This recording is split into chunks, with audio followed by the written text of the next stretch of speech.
Hi everyone, it's Asia Marquet here, Lemon Creation. In today's video I wanted to tell you everything I know about stamps.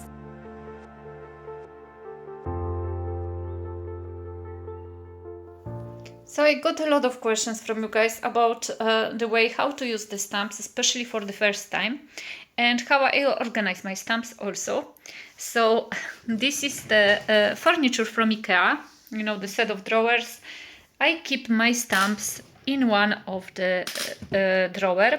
Some of them are in a small baskets like that, but I try not to buy baskets like that anymore, just because of the environment simply. Even though I really need them, so sometimes yes, I'm making use of them. But if I can keep my stamps without the baskets, is even better. And so here I have the biggest stamps. They are bigger than A5 size, so these ones are from Stampers Anonymous. I have two sets because they are quite expensive, so I never could afford to buy more than that, but those are my favorite sets actually, those two. Then I have stamps from PaperArtsy. They are absolutely amazing. I have a lot of stamps by Set After from PaperArtsy. And I don't need a basket for them, I just can keep them like that. They are more or less arranged. Then I have smaller stamps, and the smaller stamps I decided actually to put in the packets like that. Those are the packets we had for years already for the photos and things like that. They normally had the small thing here with the perforated holes, so you could put it in the folder, but I removed that because you know, they weren't fitting basically in my drawers. So I have here, for example, small stamps from Paper Rose. I try to kind of put them thematically. It's not always the case, but more or less they are theme organized, more or less. If not theme organized, then organized by the producer. For example, from PaperArtsy, because I was designer for PaperArtsy, I have few of them, so they are here. But PaperArtsy also have a small stamps which are called minis. So minis are super mimi. Super small. I like to call them mimi. I know the word is mini, but you know, I like to call them mimi. And from Paper Rose also. From L'Encre et Image. This is a French brand of stamps.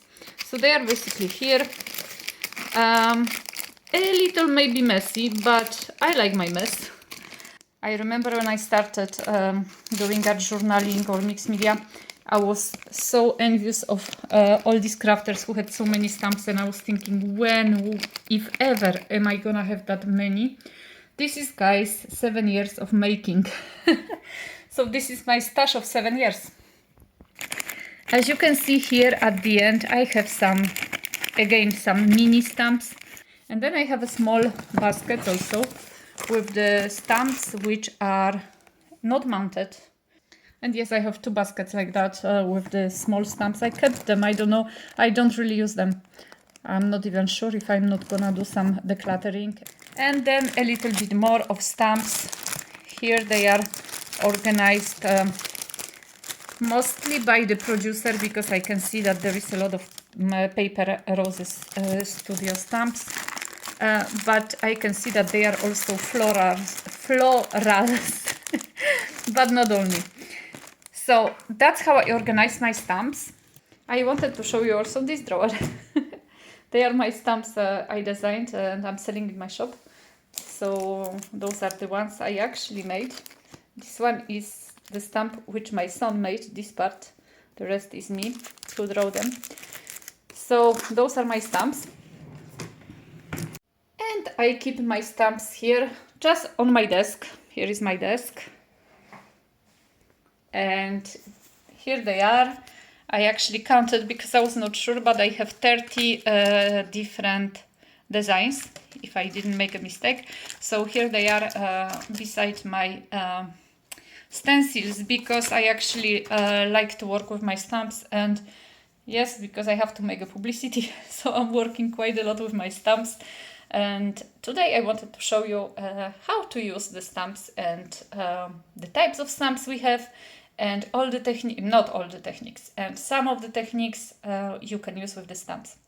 So here I have examples of stamps which are made from different materials, and I'm gonna speak a little bit quickly about the stamps. So let's start with Eclectica, well, with PaperArtsy. PaperArtsy have a rubber stamps, mounted or not mounted.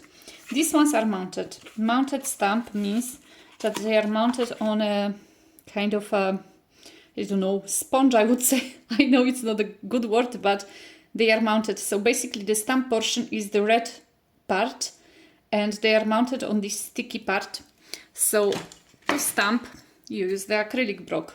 My acrylic block is a little bit dirty. I'm gonna just show you how to clean it quickly. But you just glue it like that, and the stamp stays in place. I love these stamps. They are very good. They are printing really well on the paper, so I never have problems with them, apart from one thing. They are not see-through. So if you want a precision, those are maybe not the best stamps to go for, because you simply cannot see where is the image gonna appear exactly on the paper. So I think for the card makers, this is not maybe the best stamp to go to. And since I have that, which is a little bit dirty, my way of cleaning acrylic block is just to use a hand wash, the alcohol one, and just give it a quick rub. Then we have another mounted stamps. It's the same principle, it's just the color is different, so I guess you can have it in all the colors you want. This is beautiful set from Carabelle Studio. Then you have La Blanche. I'm not sure if this company exists still, but this is foam stamp. And this is actually, there is actually a kind of a caoutchouc thing which is glued to the foam itself. And so this part stamps, but I know that there are also foam stamps which are actually already, which stamp is included in the foam, so there is not this plastic part, but I do not have the example of that. And here it is, the one I wanted to show you. There is a difference. This is a rubber stamp unmounted, and this is mounted. So you see, so this is basically this part over here, and it doesn't have the part which sticks to the acrylic block. So this one will not stick. And in general, these kind of stamps, they come in one big sheet if there is few stamps in the set, and then you take your scissors, you cut around the stamp, so you can cut more to your liking, because once again they are not transparent, so when you stamp you cannot see exactly where the image will go. So what I do, I usually cut really around the stamp like that, and you cut very easily because it's a rubber, so it cuts really nicely. And like that I have more or less the shape, and I can stamp it. And these stamps are not that bad. You may think that, wow, they are useless because you cannot stick them to the acrylic block, but they are cheaper. So this is one thing to think about if you are on the budget. They are much cheaper than the mounted stamps, because of course they are not having this part. To use these stamps I use repositionable glue dots, and I do like that on the stamp. I add these beautiful tiny dots of glue to the stamp, and here we go. I can position it now, and there is no problem at all. And I don't know even if I don't prefer the stamps like that to the mounted ones. They take less place, and then yes, they are cheap. There are wooden stamps, and I know that some of you are making collections of wooden stamps, and they are absolutely beautiful. This one is from Hero Arts. But I have the same problem, you cannot see anything. So it's basically a mounted rubber stamp mounted on the block. So this is acrylic stamp, it's a tiny one and it's quite bendy. and after a while, even though I cleaned it, it actually doesn't stick anymore. But this stamp, I have to tell you, I have for I think 8 years, 7-8 years. So it's still performing well. It's still actually printing quite well, but this is just simple acrylic stamp. And this is my stamp, the ones I'm selling in my shop. And those are Photopolymer stamps, so they are much less bendy than the one I have previously shown you.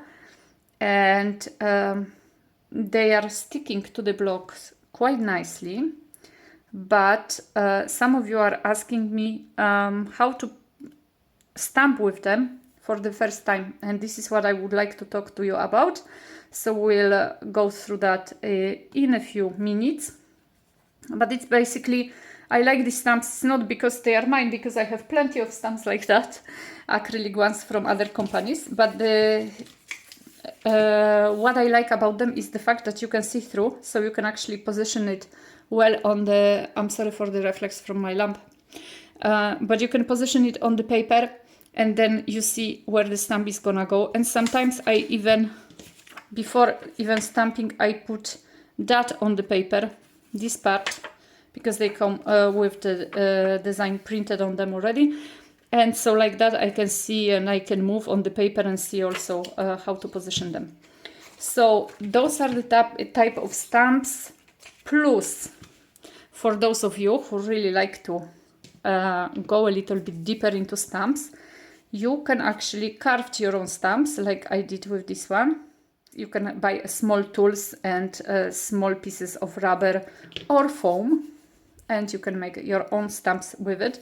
But I am not a big expert on that. It's been years since I've done my own carving. It's fun when you have time, and it's nice when you want to make something of your own. And I remember I started doing that because I was looking for some type of stamps which I could either not afford or not find on the market. And so I carved them. So let's move on to the stamping tools. When I started, I only have one acrylic block. It is so used. And there was this kind of, you can buy some kind of sticky, peel and stick, I think it's called. It's kind of sticker, made especially for stamps. You can see here it's in a bad state because it's very old. But it's basically a sticky, double sticky tape which you stick to the stamps, and like that later on you can actually attach the stamps to it and it stays in a place. So it's called peel and stick, I think, but that's my old acrylic block. At the beginning I was thinking that there is really no point to have different sizes of acrylic blocks. It's not true. You should at least have a small one for a small images and a big one for a big one, because simply you cannot stick this stamp on the small one unless you want to have only the middle, which is stamped. And if you have a tiny image like the stars I showed you just before, it's better to actually have a small stamp, because you can work better with it simply. So those are acrylic blocks. And here is another thing I absolutely love. It's a stamping platform. This one is from Tonic, Tim Holtz, but I know there are other brands which are making stamping platforms. And for years I was thinking I don't really need it. But the day I bought it and I started using it, I said to myself that I was missing on so much, because it's really a very, very good thing for stampers. So basically what you do, this stamping platform, comes with 2 magnets to attach your paper to it. This one has ruler, it has a grid, so you can place your stamps better. And it also, you can take it out very easily, and you have a side which is made for clear stamps and a side which is made for rubber stamps, which is very important. I don't know how other platforms work, if they also have this feature, because I have only one, so I cannot compare. But it's super cool. This stamping platform is cool, especially for the texture paper. on texture paper is very hard to stamp properly. So like that you can stamp stamp again until you are happy with your stamping result. And normally what you do is you place one magnet here, for example, one magnet here. You align the paper with the corner over here. So like that, you know more or less where the stamps is gonna go. I'm gonna have accident with my candle. I wanted to make a nice nice atmosphere, but it doesn't work. What I do though, and what I discover is much better, is that I take a piece of foam. This is just a traditional foam, like, you know, the ones you're making flowers from, or foamiran, I think it's called, or just craft foam for children. Mine is used a little bit, but well, that just means that it's been loved. And so I place it like that, and then I place my paper on it, and then I use the magnets. The magnets are still holding very well. I think the platform puts more pressure like that, and the stamp is going, it's etching into the foam and it's printing better. This is my idea. This is how I feel. And so basically you place your stamp, you find your placement, your correct placement, let's say like that. And what happens is when you close it, the stamp sticks to the acrylic here. Then you can use your ink and then you stamp it. I'll do it on purpose. I don't stamp very well. So like that, you see, it's not well stamped. So let's go once again. And this time I'm gonna put a little bit more force. So it should stamp. My ink is running out also, it's getting dry. But you just stamp it. You have to press. And then also that brings me up to this tool. This is homemade. You wouldn't believe this is homemade. I don't know, I bought this in a shop which is called Grene. I'm not sure for which purpose this tool has, but the only thing I did is I added this this kind of round thing which you add normally underneath the chairs so they don't make noise. And so I added this one so it's more soft. And what I do with that, I just go over the stamp. It's much easier than the hand. Once again, another tool which I was thinking, wow, it's just a waste of money. And here we go. There is the stamped image. I'm still not happy with it. Let's go and try once again. And the reason for that image to not be perfect is the fact that I am stamping on the textured paper. The paper is quite textured, it's a watercolor paper. So I guess I will not get anything better than that. But just to compare, so let's do some stamping on the very smooth paper. This is a Bristol. Just to show you the difference between those two images. So the same ink, the same stamp, and I'll use that still.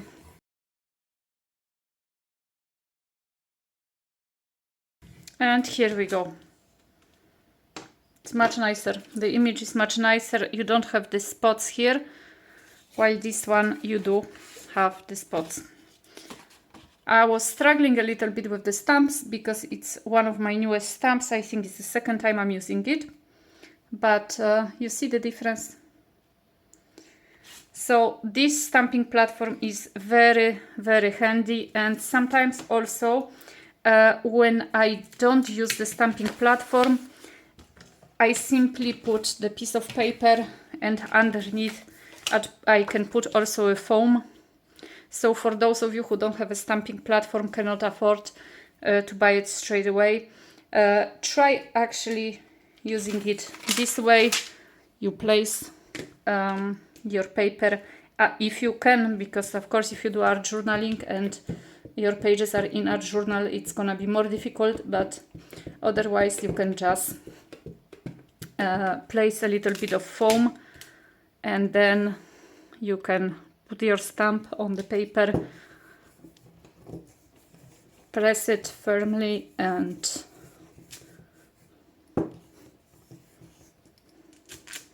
here we go. So that's the image I got. So this small baby, it actually helps a lot. So here is a hint for you guys. And now, since we finished talking about the stamping tools, I would like to speak to you also a little bit about the inks. Here is my VersaFine Onyx Black. I use a lot also Archival ink. And I use also Stazon. This one is the small size, but normally I had a big size. Those three are permanent inks, black ones. I work a lot with black ones, but you can buy Archival inks in different colors also, and Stazon in different color. VersaFine, I guess also, I never checked. But permanent inks, as you can imagine, they are not reacting with water. So you can use them, and then you can use medium on top of it. So you can use paste, you can use paints, you can use water, and you're not gonna have a reaction. But this one, it's the best ink to actually stamp intricate stamping designs. So the stamps with a lot of lines, with a lot of small details. This is the ink to go, because it's actually, it says even here, pigmented ink for fine details. It stamps much better than Archival ink. The only problem with this ink is that it actually needs more time to dry. It's still permanent after a while, but I did very often a mistake of just touching the ink when it was still not dry. So you have to leave it for at least 1 minute, or just go over it with a heat gun to be sure that it actually it's completely dry.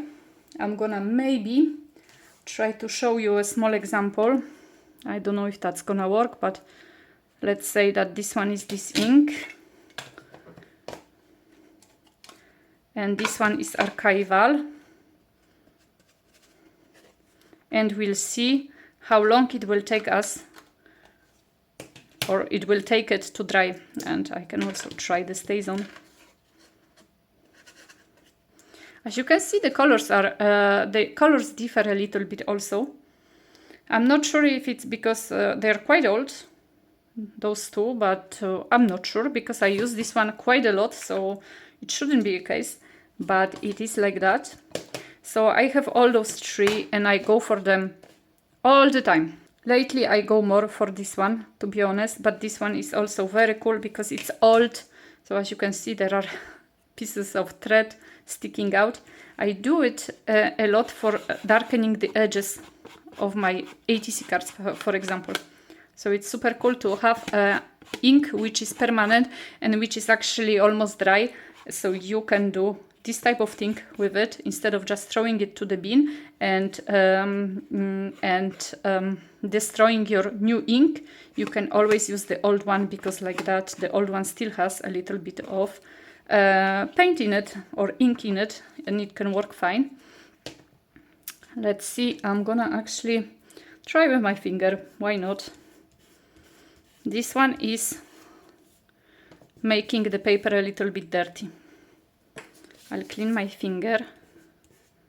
This one, not at all. And this one, not at all. I don't know if you can actually see that. So just here we have a smudge, and I still waited around 1 minute. So, you know, bear in mind that if you just stamp straight away with VersaFine and you touch, you're gonna get a smudge, which is not the case of Archival ink or Stazon ink. And one thing about smudges, this is just something unbelievable. As you can see, it's very used. It's called Mono Eraser, M-O-N-O, from Tombow. And it has two sides, for ink and for paper, this side, I think. And you basically use either one side or the other. So it depends on the amount of ink or type of ink you use. And you can actually remove quite a lot of ink with this eraser. So I'm gonna try to show you, but if you watch my channel, you've seen it. I do that quite a lot because I have this tendency to actually make my make my paper or my projects, you know, with a little accidents, a little dirty from time to time. So as you can see, those two lines, they almost disappear. I just stopped here so you can see that there were actually two lines. But this is beautiful. This is really, really great. I'm gonna give you a link in the description box underneath the video to all these products I'm using today. So like that, you can have a look. But really, if you have a project on which you made a stain, this is the thing to go. And it actually removes some of the paint also. Just be careful because it's kind of like a sandpaper. So if you rub too much, you will remove a part of the paper. And you have to do it on the paper which is dry, of course. And talking about inks, very good thing also to have in mind when you are using ink is not to buy every time a new ink when this one is finished, but just buy yourself a re-inker. So all of the brands, as far as I know, have their proper re-inkers. It's better not to mix them, even the color, though the color is black, but they have different ways to work. So what you do, you open, this one was re-inked not that long ago. I think I have a small stain here, but you open the box and then you re-ink it like that in a kind of zigzag line. As far as I know, that's how they do it. All the crafters. Anyway, that's how I learn. And you just leave it flat, so like that it has a time to really be absorbed correctly into the tissue or a sponge, whichever that is. Of course, after some time, this tissue will get used and you will have to buy actually a new stamp. But before doing that, try at least re-inking it a few times, like that. It's better for your packet and it's also better for the earth, for environment. So it's something good to remember. And of course, apart from the permanent inks, you can have inks which are not permanent. So here I have my stash of Distress Oxides inks. Those are the inks I'm going for the most often after the permanent inks. So they are super cool and I'm sure you know about them. Basically they react with water, and the fact that they are also called oxide, it means that they are making this oxidized effect. I love the colors, they are very nice. They also have re-inkers as far as I know, so you can use them for your projects. Here it is one more thing I didn't talk about. It's a clear mark. So it's a ink, embossing ink, made for stamping and to use later embossing ink on top of the stamps. So this is something completely different once again. So you basically use a small tissue, kind of a pillow thing, anti-static tool, which is called. This one I made a few years ago. It's me who saw it, as you can see, with the hanging thread, which I absolutely love. And I think inside, if I'm not mistaken, there was some baby talc and corn flour, I think, because it has anti-static tendencies. So tendencies or anti-static. Let's stay with tendencies. I won't find another word for now. So we basically stamp with using this ink. You're gonna have a clear impression, and then you put on top of it or pour on top of it embossing powder, and like that you can emboss. Finally, I decided to cut this video into two parts. This is the part 1. Tomorrow I'm gonna post the part 2 in which I'm gonna show you very, very nice and effective techniques on how to use your stamps, and we're gonna create some art journal page. So see you tomorrow. Thank you for being here. Thank you for subscribing and watching, and I'm wishing you a beautiful day. Bye bye.